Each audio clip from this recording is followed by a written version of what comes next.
सात समुंदर पार financial markets के बड़े इंस्टीट्यूशंस, बड़े stock markets, SNP, Dow Jones Adani enterprises को यह कहकर बाहर निकाल रहे हैं कि उनके खिलाफ बहुत गहन आक्षेप और आरोप है फ्रॉड के, और इसलिए वो इंडेक्स में बने नहीं रह सकते हैं।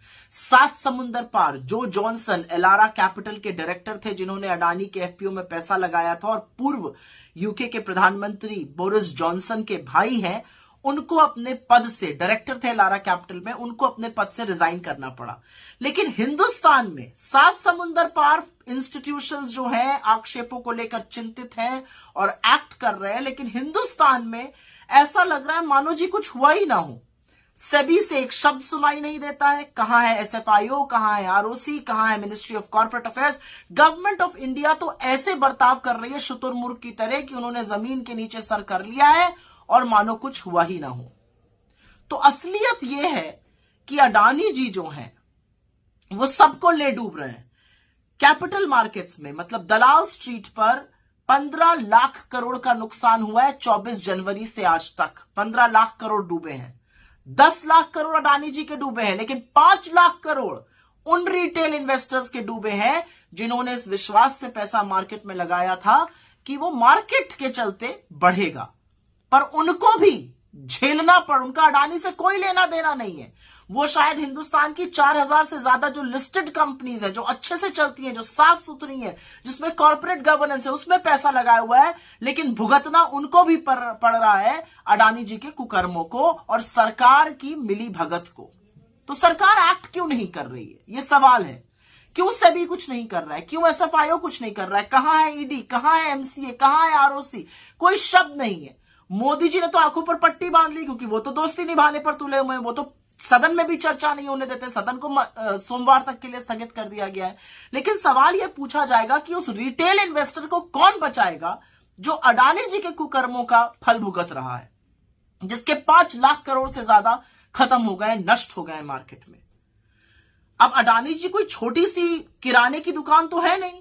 अडानी जी मोदी जी की कृपा से इस देश के सबसे बड़े, सबसे अमीर आदमी बन गए थे। उनकी मोनोपोली एयरपोर्ट पे है, उनका एकाधिकार मोनोपोली पोर्ट्स में है, उनकी मोनोपोली फूड एंड एग्रीकल्चर में है। क्या गोडाउन, क्या वेयर हाउसेज, क्या खाने वाला तेल, सब में वो घुसे हुए हैं। फलों के बागान तक में वो घुसे हुए हैं।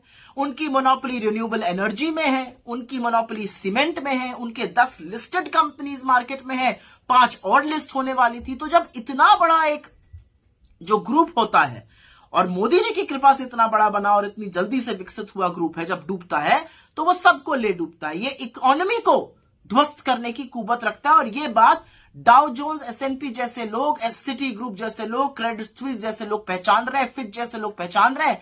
लेकिन हमारी सरकार जो है वो आंख पर पट्टी बांधे हुए और मुंह पे दही जमाए हुए बैठी हुई है। तो पूछने की बात यह है कि एलआईसी, एसबीआई, इनसे सवाल कब पूछे जाएंगे। निवेशकों ने, जो policy holder, 30 crore policy holder LIC के हैं, जिन्होंने अपनी जिंदगी की गाढ़ी कमाई लगाई थी, उनको यह कह देना कि जी हम तो 20,000 पे आए थे करोड़ पे, 30,000 हो गए। जी नहीं, आपने 100 रुपए लगाए थे मार्केट में, वो 100 रुपए 10 साल पहले लगाए थे, वो 5 साल बाद 1000 रुपए हो गए, लेकिन उसके 5 साल बाद वो 200 हो गए। तो आप ये सोचकर संतुष्ट रहिएगा कि 100 रुपए 200 हो गए, या ये सोच के चिंता जताइएगा कि 1000 रुपए कैसे 200 हो गए। वही काम एलआईसी कर रहा है, जबानी जमा खर्च। एसबीआई, 45 करोड़ लोग इस विश्वास से SBI, state bank of India में अकाउंट खोलते हैं कि सरकार का बैंक है, डूबेगा नहीं, कुछ गलत काम नहीं करेगा। 81,000 करोड़ रुपए बैंकों ने कर्जा दिया है अडानी जी को, जो उनके कुल कर्जे का मात्र 38% है। और उस 38% में भी 8% तो प्राइवेट बैंक का है और 30% सरकारी बैंक का है। तो सवाल ये तो पूछना बनता है ना कि हिंदुस्तान के लोगों की गाढ़ी कमाई, टैक्स पेयर्स का पैसा, जो सरकारी संस्थाओं ने अडानी जी को भेंट स्वरूप दिया था, वो क्यों दिया था। और आज जब रिटेल निवेशक, जब छोटे छोटे निवेशकों की पूरी पूंजी ध्वस्त होती जा रही है, उड़ती जा रही है, ब्लड बाथ मचा हुआ है मार्केट में, तो सरकार क्या कर रही है। ना सदन में बहस करने की अनुमति देती है, ना जेपीसी कराती है, ना सुप्रीम कोर्ट के जज से कोई जांच कराती है। तो आंख मूंद लेने से इसका निवारण नहीं होगा मोदी जी, क्योंकि अब वक्त है मित्रता छोड़कर कर्तव्य निभाने का, और कर्तव्य आपका हिंदुस्तानियों के प्रति है, एक अडानी जी के प्रति नहीं है। ये बात 7 समुंदर पार फाइनेंशियल इंस्टीट्यूशन समझ गए, लेकिन आपकी समझ में ये बात नहीं आ